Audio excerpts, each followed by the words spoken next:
கடந்த 23 ஆண்டுகளாக தமிழ்நாடு காவல்துறையில் அர்ப்பணிப்புடன் பணிபுரிந்து வரும் காவலர்கள் அனைவருக்கும் சிறப்பு காவல் உதவி ஆய்வாளராக பதவி உயர்வு வழங்க வேண்டும் என்று தமிழக வாழ்வுரிமை கட்சி தலைவர் தி. வேல்முருகன் கூறியுள்ளார்.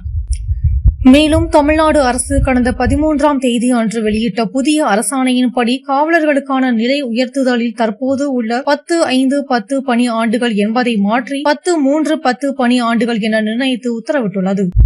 அதாவது தமிழ்நாடு காவல்துறை பணியில் சேர்ந்து 10 ஆண்டுகள் பணிபுரிந்த 2ஆம் நிலை காவலர்கள் முதல் நிலை காவலராகவும், அதன்பின் அடுத்த 3 ஆண்டுகள் முதல் நிலை காவலராக பணிபுரிந்த பிறகு ஏட்டாகவும், அடுத்த 10 ஆண்டுகள் ஏட்டாக பணிபுரிந்த பிறகு சிறப்பு காவல் உதவி ஆய்வாளராகவும் தரம் உயர்த்தப்படுவார்கள் என்று அறிவிக்கப்பட்டுள்ளது. குறிப்பாக சிறப்பு காவல் உதவி ஆய்வாளராக பதவி உயர்வு பெற 25 ஆண்டுகள் பணிபுரிய வேண்டும் என்பதை மாற்றி 23 ஆண்டுகளாக குறைந்துள்ளது.